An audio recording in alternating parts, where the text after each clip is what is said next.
If you could return to the version of yourself at 25, when the world still felt like a map full of unopened paths, and offer just one piece of truth, what would it be? Would you urge yourself to slow down and wait, to not rush into commitments just because everyone else was? Would you plead with yourself to hold on a little longer through the pain, to not give up on that quiet dream that still makes your heart ache when no one's looking? Or maybe you'd say nothing at all, just stand there, look yourself in the eyes, and hope that the version of you who still believes they have time might feel, for once, the weight of your knowing silence. The truth is, most of us wouldn't have listened. At 25, we were too proud, too curious, or too afraid to admit that we didn't really know who we were yet. We moved fast, as if life would run out if we paused for breath. We chased security in places that didn't hold us, sought love in people who didn't see us, and mistook distraction for purpose. But with time, and if we're lucky, we begin to realize that what matters most rarely makes noise. Peace whispers. Wisdom arrives without a grand entrance. And the life we were always meant to live, the one that fits us like an old sweater, often waits quietly beneath all the things we thought we needed. There comes a point in every life, sometimes in the stillness of an ordinary morning, sometimes after a loss, sometimes just with the turning of a year, when we start to look back, not with regret, but with clarity. We see that it wasn't about becoming someone remarkable to the world. It was always about becoming someone true to ourselves. And so this story doesn't begin with youth, ambition, or noise. It begins now, in stillness, in a moment of honesty, in the gentle unfolding of truths that only time, loss, love, and silence could teach. If you're here, it means something in you is ready to listen, not just with your ears, but with your heart. What follows are not lessons from books or theories. These are the quiet truths gathered from a lifetime, truths that perhaps, if understood now, could soften the years ahead. Let's begin. Lesson 1. Don't rush life. Learn to wait until the fruit is ripe. There's a quiet kind of wisdom that only comes after watching life for a long, long time, like sitting beside a tree through all 4 seasons and noticing not just the bloom, but the stillness before the bloom. The same is true of life's major decisions: love, marriage, career, even healing. When we are young, we often rush. We confuse movement with growth, commitment with purpose, and speed with direction. We leap because we're afraid of standing still. But here's the truth that often arrives too late. Not everything ripens just because you're ready for it. Sometimes, life asks you to wait, not as a punishment, but as preparation. In Buddhist thought, the concept of dukkha, often translated as suffering or dissatisfaction, is not just about pain. It's about the discomfort we feel when we grasp at things before their time, when we crave certainty in a world that offers none. And so we push, rushing into marriages because we think it's time, or choosing a job we don't love because it offers safety. We ignore the voice inside that whispers, "This doesn't feel right yet," and instead listen to the noise outside, from parents, peers, or society, that says, "Hurry up, you're falling behind." But falling behind what? Exactly. Let me share a story. There was once a young monk who complained to his master, "Everyone my age has already found their path. Some have started temples, others teach. I feel like I'm behind." The master said nothing. Instead, he handed the young man a peach. "Eat this," he said. The monk did. "How was it?" the master asked. "Sweet. Perfect," the monk replied. "Good," said the master. "Now imagine if you had eaten it a month ago. Hard, sour, not ready." That's what it's like to force your life. That story has stayed with me for years. In the modern world, especially in the West, we've been taught to believe that sooner is better. There's an obsession with early success, early marriage, early everything. But just because something comes early doesn't mean it will last, or even that it's meant for you. And more often than not, what comes too early falls apart quietly in your hands, long before you're ready to let it go. Buddhism reminds us of anicca, impermanence. Everything changes, and so the invitation is not to rush, but to observe, to get quiet enough to hear your own heart, to walk slower so you don't miss the signposts meant only for you, to understand that the path will open, not when the world says it should, but when your spirit is truly ready to walk it. This doesn't mean standing still forever. It means cultivating the patience to feel the difference between readiness and restlessness, between pressure and purpose. And if you're listening to this now, perhaps in your 60s, 70s or beyond, you might already know this truth. Maybe you've lived it. Maybe you once rushed into something that didn't fit, and you've spent years trying to find your way back to yourself. Or maybe you're finally learning in this season of life that not everything needs to be decided right now, that waiting is not wasting, that stillness can be fertile. The Buddha said, "Do not act hastily. A mistake made in haste may last a lifetime." And so breathe. Let your next decision come to you like a blossom, quietly, in its own time.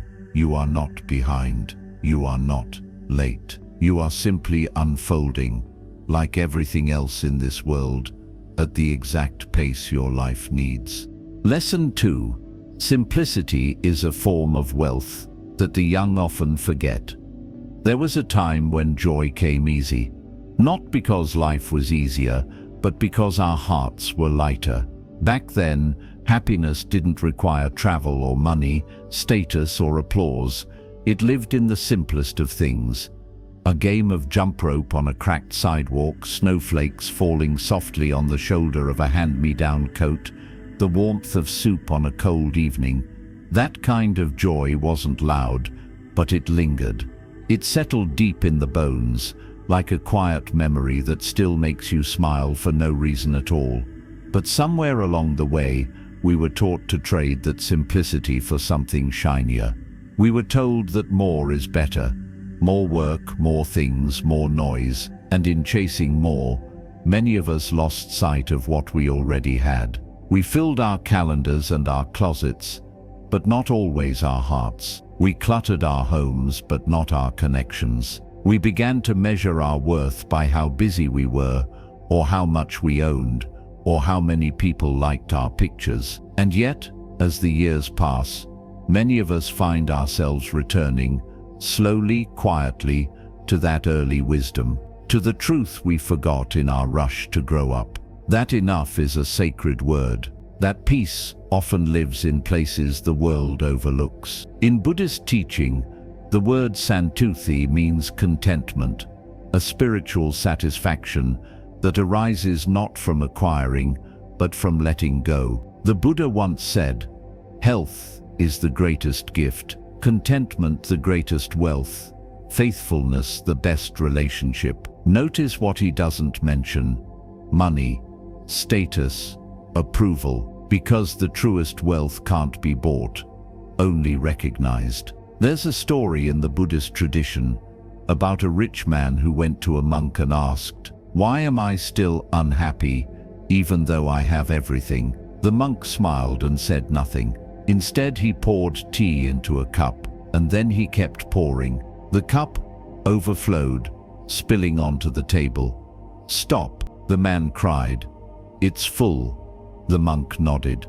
"Yes," he said, "and so are you. Until you make space, nothing new, not even peace, can enter." Many of us live like that teacup, too full of things we don't need, habits that no longer serve us, commitments we made out of guilt or fear. Simplicity isn't about having less. It's about holding only what matters. It's choosing what nourishes the soul instead of what distracts the mind. As we grow older, this lesson becomes less abstract. Perhaps we no longer have the energy to keep up appearances. Perhaps we've lost people, and in grief, we've found what truly matters. Or, perhaps, and this is the gentlest kind of awakening, we've simply grown tired of carrying what was never ours to hold. Simplicity is the soft return to presence, to this moment, to what's real. It's lighting a candle in the early morning just to watch it flicker. It's washing a single bowl by hand and feeling the water. It's listening fully when someone speaks, without waiting for your turn to answer. The beauty of this kind of life isn't that it looks impressive, it's that it feels whole. So if you've been feeling restless, overwhelmed, or empty, despite being surrounded by plenty, maybe it's time to ask, what can I let go of? What would my life look like if I stopped trying to prove something and simply allowed myself to be? The lotus doesn't bloom because it tries harder than the other flowers. It blooms because it rises naturally from the mud into the light when the time is right. In the same way, simplicity doesn't make your life smaller. It makes your life deeper. Lesson 3. Don't aim to live long. Learn to live right. We often hear people say, I just want to live a long life. And perhaps that's a natural wish, to stay in this world a little longer, to hold on to those we love, to see more sunrises, to avoid the pain of goodbye. But if you listen closely to those who have truly lived, those who have sat with time for decades and watched it change faces and seasons, you'll hear a different kind of truth. It's not how long you live that matters, it's how deeply. The Buddha never promised longevity. He promised clarity, presence, liberation from suffering. He said, to understand everything is to forgive everything, and perhaps the first thing we need to forgive is our obsession with time. Time is slippery. Some people live for 90 years, but spend most of it disconnected, distracted, and anxious. Others live 40 years, but love fully, cry deeply, and pay close attention. The difference isn't in the number of years, it's in the number of moments truly lived. I once heard an old man say, I've lived many years, but the years I remember are the ones where I stopped trying to survive and finally started being awake. That hit me, because we've all been there, haven't we?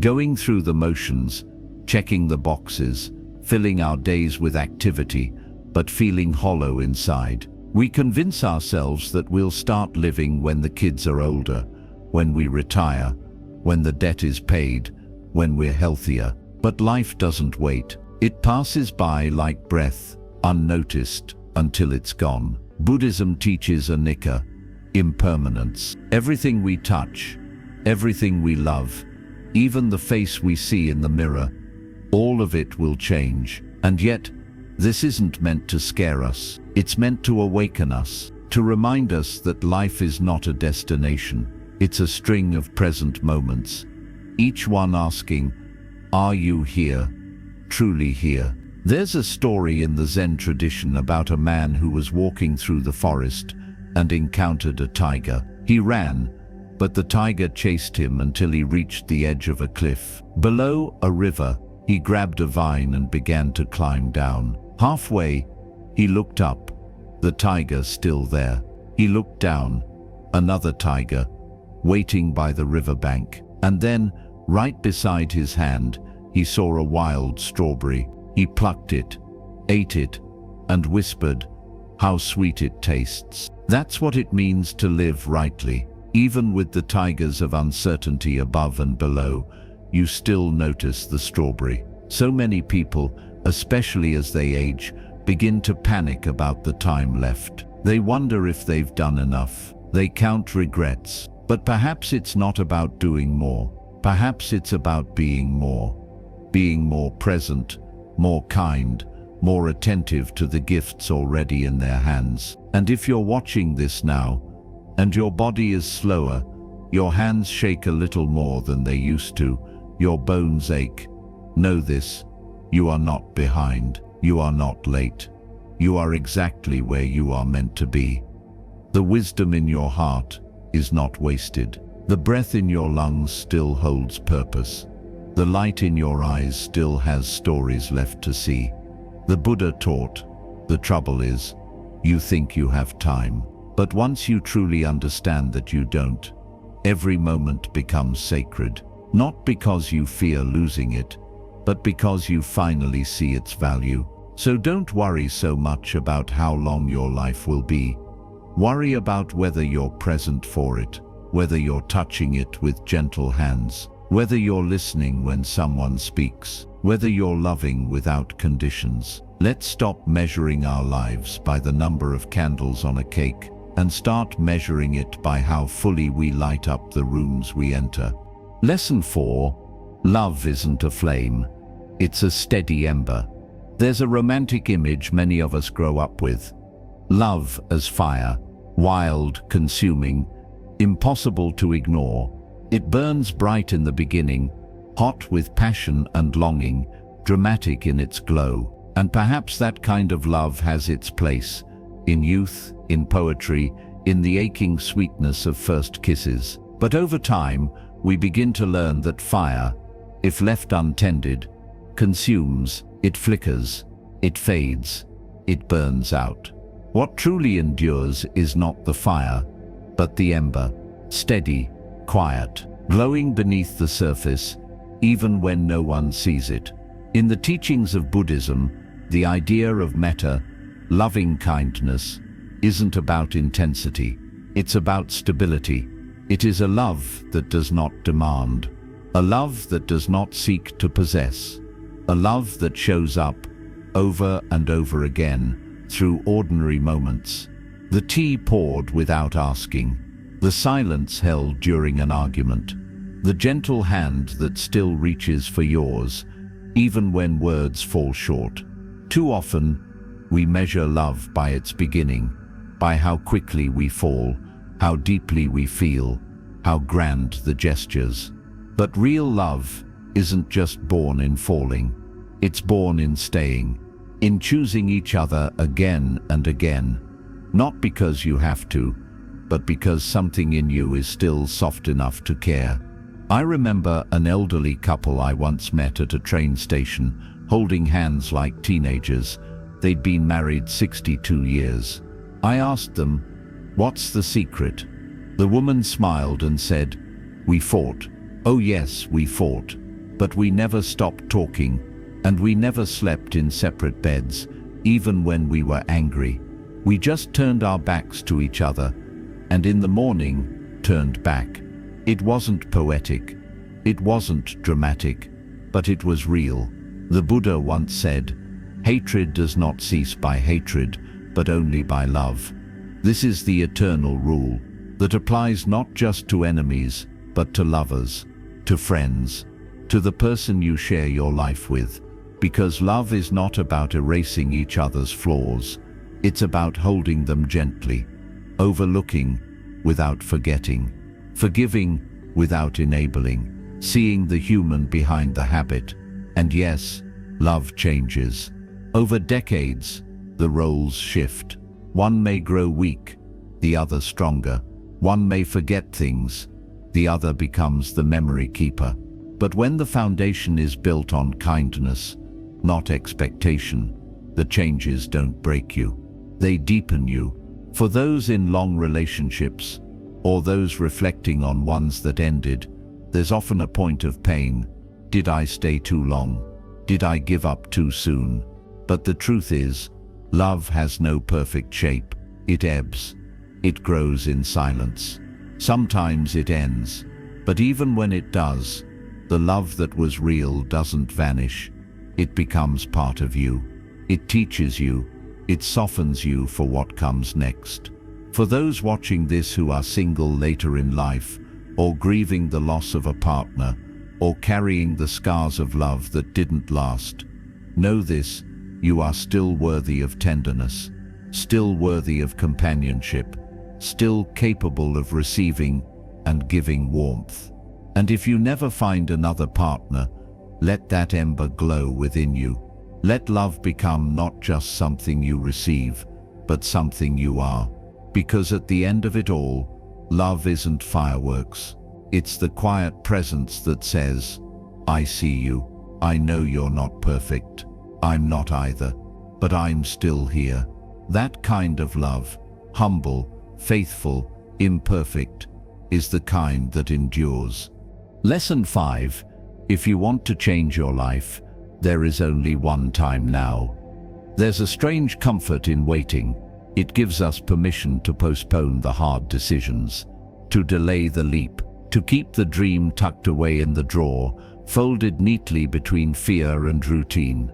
We tell ourselves, when the timing's right, when I'm more ready, when the kids are grown, the house is paid, the world calms down. And yet if we're honest, deeply painfully honest, we know that waiting often isn't patience, it's avoidance. It's fear dressed in the clothes of wisdom. But time is not as generous as we think. It moves, silently, irreversibly. And the longer we wait, the heavier the what-ifs become. Regret is not just a feeling, it's a slow erosion of the self, a whisper that grows louder each year. You could have, you should have. Why didn't you? The Buddha taught there are two mistakes one can make along the road to truth: not going all the way and not starting. Let that settle in your bones. Not starting. How many dreams have died not from failure, but from neglect? How many lives remain unlived because someone believed they were too old, too tired, too late? I once met a woman in her 70s who said, I wanted to sing when I was young, but I got married. Then came the children, then came the bills, then came my fear that I wasn't good enough anymore. She paused, her eyes misty. But I still sing in the kitchen. Sometimes I close my eyes and pretend I'm on a stage. And in those moments, I feel alive again. I asked her, what's stopping you from singing somewhere now? She laughed. Then she cried. Then she promised herself she'd try. And that's the quiet miracle of the present moment. It's never too late to begin. Buddhist philosophy centers around right intention and right effort. The path doesn't ask us to be perfect. It asks us to be honest, to stop waiting for conditions to be ideal, because they never are. They shift like wind on water. But now this inhale, this heartbeat, this is your doorway. Maybe you're watching this with joints that ache, or a mind that's not as quick as it once was. Maybe you think your time has passed, but listen carefully. That voice that still longs, that still wonders what if, that voice is not foolish. It's sacred. It's the echo of the life inside you still trying to grow. You don't have to chase big dreams. You just have to stop running from your small ones. Enroll in the art class. Plant the garden. Learn the language. Call the person. Speak the truth. Forgive. Move. Sit in silence. Say yes to something that scares you, and no to something that drains you. And most importantly, don't wait to become someone else. Be who you are, but awake. One of the greatest tragedies of life is not failure. It's the stories that were never lived, because someone believed they needed permission to begin. So let this moment, this breath, be your permission. As the Zen proverb says, the best time to plant a tree was 20 years ago. The second best time is now. Let's not waste any more time watching the tree grow in someone else's garden. Lesson 6. Great change always starts with simple kindness. It's easy to believe that in order to change the world, we need to do something grand, write books, build legacies, create movements. And yet, the older we get, the more we see, the clearer it becomes what truly transforms people is not force, not brilliance, not ambition, but kindness. Quiet, steady, everyday kindness. Not the kind that shouts, the kind that shows up. A hand reaching for yours when you're unwell. A neighbor bringing you soup without being asked. A stranger smiling at you in the grocery store, as if to say, "I see you." These aren't small things, they are the very fabric of a meaningful life. Buddhism places metta, loving kindness, at the center of the path. It teaches that every thought, every word, every action ripples outward, that we may never fully grasp the impact of a soft voice in a loud world. But it matters. Oh, it matters. The Buddha once said, "Thousands of candles can be lighted from a single candle, and the life of the candle will not be shortened." Kindness is that candle. It is never diminished by giving. On the contrary, the more you give it, the brighter the room becomes for everyone. And yet, in our modern lives, especially in a society that rewards power and speed, kindness can feel invisible, or worse, weak. But those who've lived long enough will tell you, kindness is not weakness. It is strength refined through suffering. It is the choice to stay open when life has given you 1,000 reasons to close. I once met a man in his 80s who had lost almost everything. His wife, his son, his business. He lived in a small apartment, surrounded by pictures and silence. But every morning, without fail, he walked to the park with 2 apples, one for himself, one for a woman who fed the birds nearby. He didn't say much, just handed her the apple and nodded. I asked him once why he did it. He smiled and said, "It's the only thing I have left to give," and it makes her smile. That is the kind of act no news headline will capture, but it's the kind that saves people in a world that often feels bitter and divided. What if your presence could be a pause? What if you, just by being kind, without expectation, without performance, could soften someone's day? What if your legacy isn't measured by your achievements, but by how people felt in your presence? It doesn't take wealth. It doesn't take health. It doesn't even take youth. It takes willingness. Willingness to speak gently when it's easier to be sharp. Willingness to forgive when you have every reason not to. Willingness to ask someone how they are and actually listen. If you've ever been on the receiving end of a kindness that felt like medicine, then you know even one small act can change the course of a day, a week, sometimes a life.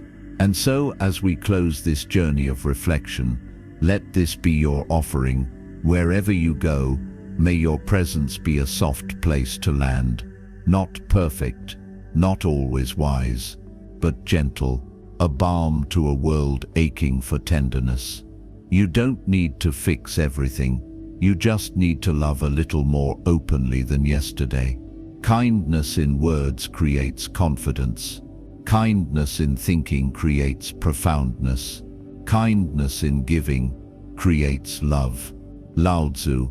And perhaps, in the quiet of your later years, you'll look back not on the trophies or titles, but on the smiles, the hands held, the kindness shared, and realize that was the real work all along. Closing, slow down before you disappear into your own noise. Life, when we look back on it, is not one grand decision or single defining moment. It's a tapestry, thread by thread, stroke by stroke, choice by choice. Some of those choices we'd make again in a heartbeat.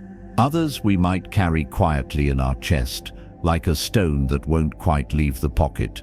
But what Buddhist wisdom teaches us again and again is this: the past is not your prison. Your presence is your path. You are never too old, too far gone, or too late to come home to yourself. Let us remember what we've explored together. We began by stepping into stillness, asking what we might say to our younger self if we were given the chance. And through that doorway, we walked into 6 gentle but powerful truths. We learned not to rush, because life ripens in its own time. We returned to simplicity and saw that what is enough is more than enough. We stopped measuring life by years and began measuring it by presence. We redefined love, not as fire, but as a steady ember, kind and enduring. We reclaimed the moment we have right now as the only doorway to true change.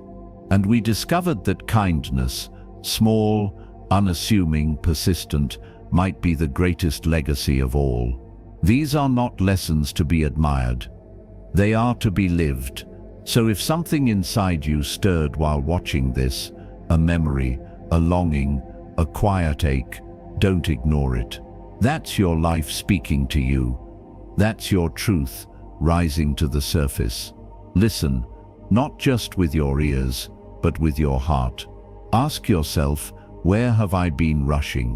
What am I holding on to that no longer serves me? Who have I not been kind to, including myself? What is one small thing I can do today to begin again, gently but bravely?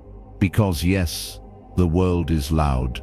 And yes, we can lose ourselves in the rush, in the roles, in the expectations. But you still have a choice. You can slow down. You can turn inward. You can live the rest of your days not just getting through them, but being fully awake within them. Begin today, not to live longer, but to live deeper.